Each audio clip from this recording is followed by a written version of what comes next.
നിയന്ത്രണം വിട്ട കാർ റോഡരികിലെ കടകളിലേക്ക് ഇടിച്ചു കയറി നാശനഷ്ടമുണ്ടാക്കി. ദേശീയപാത 66-ൽ മതിലകം മതിൽമൂലയിൽ ഇന്ന് പുലർച്ചെ 5:30ഓടെയായിരുന്നു അപകടം. ഇവിടെ പ്രവർത്തിക്കുന്ന variety shopping centre, KMR car wash എന്നീ സ്ഥാപനങ്ങളിലാണ് നാശനഷ്ടമുണ്ടാക്കിയത്. നിയന്ത്രണം വിട്ട കാറ് ഒരു സ്ഥാപനത്തിന്റെ ഷട്ടറിൽ ഇടിച്ചാണ് നിന്നത്. കാറിൽ ആളുണ്ടായിരുന്നുവെങ്കിലും ആർക്കും പരിക്കില്ല.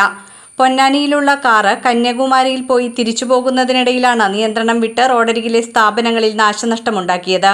ഇവിടെ വിൽപ്പനയ്ക്ക് വെച്ചിരുന്ന ഭരണികളും കലങ്ങളും തകർന്നു. കടകളുടെ മുമ്പിലുണ്ടായിരുന്ന ബോർഡുകളും ഷീറ്റുകളും ഷട്ടറും വലിയ ഷട്ടർ ഗ്ലാസും തകർത്തു. ഡ്രൈവർ ഉറങ്ങിപ്പോയതാണ് അപകടത്തിന് കാരണമെന്ന് പറയുന്നു.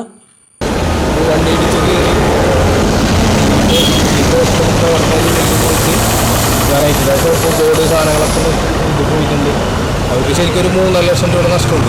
ഇവർ 25,000 രൂപ നഷ്ടമുണ്ട് ഈ ഷോപ്പിൽ. കാർ വാഷിൽ നിന്ന് ഇടിച്ച് പോകുന്നത്, കാർ വാഷിൽ നിന്നാണ് ഇടിച്ച് ഫസ്റ്റിൽ പോന്നേക്കണത്. അത് റോങ് വന്നേക്കാണ് വണ്ടി. അത് കഴിഞ്ഞിട്ട് നമുക്ക് നമ്മുടെ ഷോപ്പിലേക്ക് ബോർഡും കവറേജ് ആയിട്ടാണ് ബോർഡും മറ്റുള്ള ഐറ്റംസും പുറത്ത് നമ്മൾ ഇട്ടിരുന്ന ഐറ്റംസ് ഉണ്ട്. ആ ഐറ്റംസ് അടക്കം ഇടിച്ച് കയറി കാട്ടണം. അടുത്ത ഷട്ടർ 2 ഷട്ടർ വന്ന് ഇത് ഇടിച്ച് കയറിയേക്കണം. ഇതിൽ ഒരുപാട് നാശനഷ്ടം നമുക്ക് വന്നിട്ടുണ്ട്. ഭാഗത്തേക്കുള്ള രംഗങ്ങൾ നമ്മൾ ഈ എടുത്തത് ഗ്ലാസ് അടക്കം, അകത്തുള്ള ഗ്ലാസ്, മറ്റുള്ള നമ്മളെ ഐറ്റംസും പുതിയ ഐറ്റംസ് ആയാലും എല്ലാം ഇതിൽ പോയിട്ടുണ്ട്. 5:40 എന്നുള്ള ലെവലിലാണ് ഉറങ്ങിയതാണ്. ഉറങ്ങിപ്പോയതാകാൻ ചാൻസ്.